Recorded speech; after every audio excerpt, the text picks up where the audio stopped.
ಸ್ನೇಹಿತರು ಮಾಡಿರೋ ಕೆಲಸಕ್ಕೆ ಕೂತಿದ್ದೀನಿ ಅಷ್ಟೇ.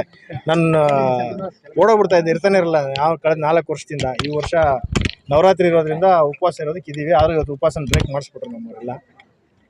ಇವತ್ತು ನನ್ನ ಜನ್ಮದಿನಕ್ಕೆ ವಿಶೇಷವಾಗಿ ನಮ್ಮ ರಾಜರಾಜೇಶ್ವರಿ ನಗರ ಮತ್ತು ಬೆಂಗಳೂರು ದಕ್ಷಿಣ ವಿಧಾನಸಭಾ ಕ್ಷೇತ್ರದಿಂದ ನನ್ನೆಲ್ಲ ಹಿತೈಷಿಗಳು, ನಮ್ಮ ಕಾರ್ಯಕರ್ತ ಬಂಧುಗಳು ಇವತ್ತು ನನ್ನ ಜನ್ಮದಿನಾಚರಣೆಗೆ ಬಂದು ನನಗೆ ಅಭಿಮಾನಪೂರ್ವಕವಾಗಿ ನನಗೆ ಶುಭಾಶಯವನ್ನು ಕೋರಲಿಕ್ಕೆ ಬಂದಿದ್ದಾರೆ. ನಾನು ಅವರೆಲ್ಲರಿಗೂ ಸಹ ನಾನು ತುಂಬ ಹೃದಯದ ಧನ್ಯವಾದಗಳನ್ನ ತಿಳಿಸ್ತೀನಿ. ಇಡೀ ನಾಡಿನ ಜನತೆಗೆ ಈ ಒಂದು ದಸರಾ ಹಬ್ಬ ನಾಡದೇವತೆ ಚಾಮುಂಡೇಶ್ವರಿಯ ಪೂಜೆಗಳು ಇವತ್ತು ನಡೀತಾ ಇದೆ.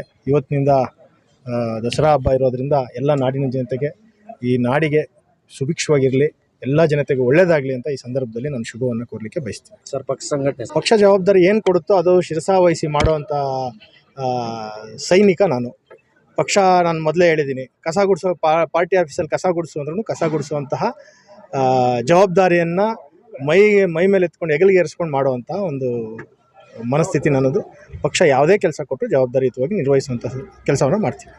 ವಿಧಾನಸಭಾ ಕ್ಷೇತ್ರದ ಸಂಘಟನಾ ಚತುರ ಆಗಿರ್ತಕ್ಕಂಥ ನಮ್ಮೆಲ್ಲರ ಅಚ್ಚುಮೆಚ್ಚಿನ ರಾಜ್ಯದ ನಾಯಕರಾಗಿರ್ತಕ್ಕಂಥ ಶ್ರೀಯುತ ತುಳಸಿ ಮುನರಾಜಗೌಡರವರ ಹುಟ್ಟುಹಬ್ಬದ ಎಲ್ಲ ಕಾರ್ಯಕರ್ತರು, ನಾವು ಇವತ್ತು ರಾಜರಾಜೇಶ್ವರಿ ವಿಧಾನಸಭಾ ಕ್ಷೇತ್ರದ ಎಲ್ಲ ಕಾರ್ಯಕರ್ತರು ಅವರಿಗೆ ಒಂದು ಶುಭಾಶಯವನ್ನು ನಾವು ಹೇಳ್ತಾ ಇದ್ದೇವೆ. ಅವರಿಗೆ ಹುಟ್ಟುಹಬ್ಬಕ್ಕೆ ಒಂದು ಒಳ್ಳೆಯ ರೀತಿಯಲ್ಲಿ ಮುಂದಿನ ದಿನಗಳಲ್ಲಿ ರಾಜಕೀಯ ಭವಿಷ್ಯದ ಒಂದು ಹಿನ್ನೆಲೆಯಲ್ಲಿ ಎಲ್ಲರೂ ಒಳ್ಳೆಯದಾಗಲಿ ಅಂತ ಅವರಿಗೆ ಶುಭ ಕೋರಕ್ಕೆ ನಾವು ಬಂದಿದ್ದೇವೆ.